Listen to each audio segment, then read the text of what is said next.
My name is Michael Gregory. I live in Brookhaven. I live on 55 Yaphank Avenue. I guess I don't have to, reiterate, the hostility that we all have of what's going on here. I lived on that block, and then my good neighbors that are here tonight, I hope you realize the concern we have. There's all the issues that were spoken about up here tonight, but you know what? We're people. We breathe that air. We listen to the trucks come down the street. We deal with everything, and it seems like nobody ever does anything to help us out. Now, there were a lot of issues brought up that I didn't realize because I wasn't informed either. And I'm looking at these papers, and I think everybody up there expects me to understand what an L1 zone is to an L4 to an L6. I have no idea what that is. Why don't I know that?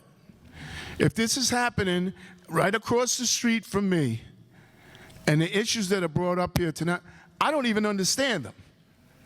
Now, as me, somebody living in the community, brought up my children, I have grandchildren, I also have a boat on Carmen's River, so the concern about Carmen's River is very important. I've seen the difference in the color of the water and decline of fish and crabs and other things that it seems like, like everybody up there, you sit up here and I'm just uninformed about so many issues that everybody here has brought up issues that I didn't even realize was some of the issues because here I am. Raise your family, pay your taxes, pay everything you have to deal with, and then not even know what's going on. And thankfully, my neighbor told me about the meeting yesterday, about this meeting. So everybody you spoke to here that supposedly, I heard something about letters sent out, I don't know what you were talking about, but why didn't we have these letters that you say you sent out?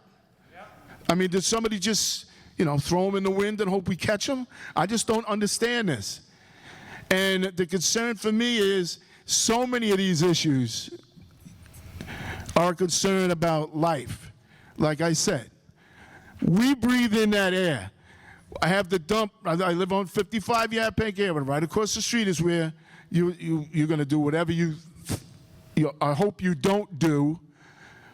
But, we smell the air. We hear these 18-wheel tractor trailers coming down 4 o'clock in the morning.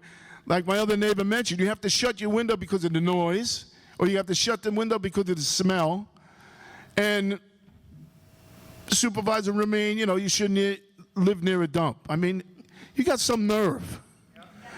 Who are you to say something like that to us? When I bought that house like 25 years ago. Excuse me? I don't believe I said that, sir.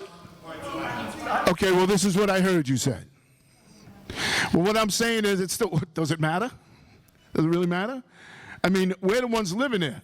Me and my neighbors showed our concern from coming out here tonight, as well as these other speakers that I listened to, well-informed speakers, and I'm so glad that I sat here as an audience to listen to a lot of these issues that you should have brought up to me as a resident in the community. I should know these issues, and I don't. So what I'm saying is, please, leave it alone. Just leave the land alone. You've done enough damage as it is. We've lived with a lot of different circumstances, and you don't see me sending you letters every day and telling you what I got to deal with, but we do on a daily basis. So could you please leave it alone? And that's all I have to say for tonight. Thank you.